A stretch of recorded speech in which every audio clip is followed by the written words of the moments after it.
مساء الخير يا صباح الخير يا فريندز. وحشتوني جدا جدا.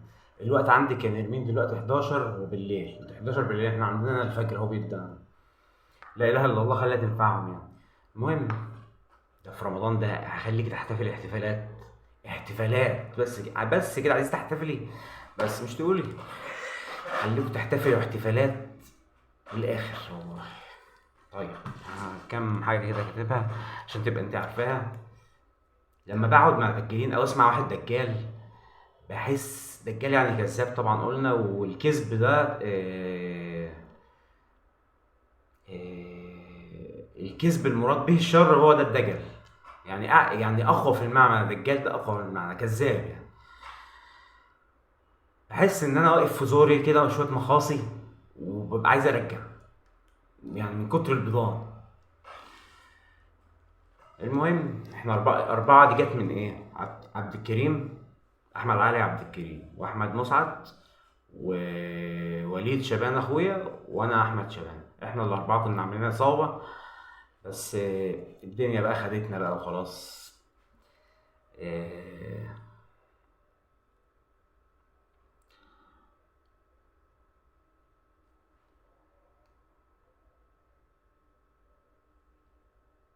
تفتكروا لو اتجوزت واحدة تصرف عليا أو تساعدني في مصروف البيت، هل هخش الجنة ولا هخش النار؟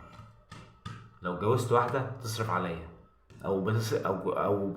يعني بتساهم بالنص حتى، هل هخش الجنة ولا هخش النار على اللي أنا متجوزها دي؟ أنا هسيب الإجابة ليكوا بقى. عايز أقول للبنات في مصر: لموا صحباتكم وانزلوا تمشوا في شوارعنا الجميلة، وما ما تحطوش أي حاجة ما تشيلوش الهم. يعني في ناس شايلة الهم، مش عايزينكم تشيلوا الهم بدري، لأن كده كده هتشيلوا الهم لما تكبروا. إيه...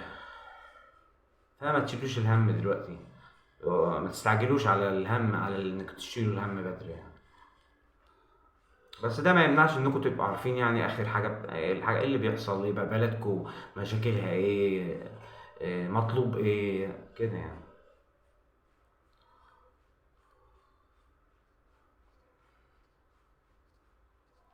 والله اكبر دي زياده في الايمان، مش معناها العصيان، مش معناها ان انا اعصي الرسول واقول الله اكبر منك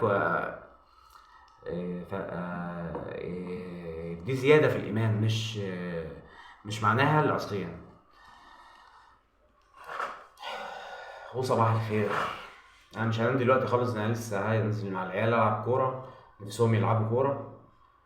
اجرت ملعب ب60 جنيه والله، وهننزل نلعب كوره.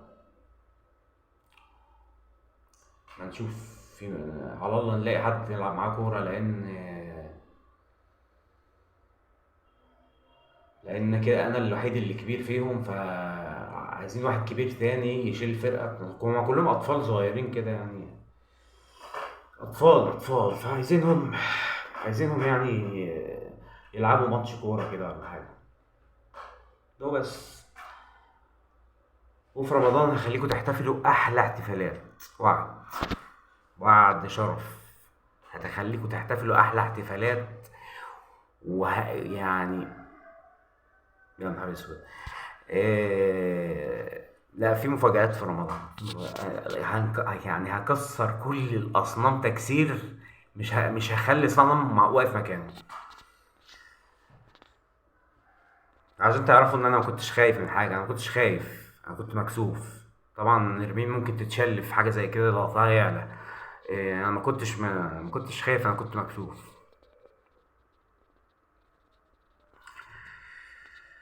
بس. سلام يا جماعه.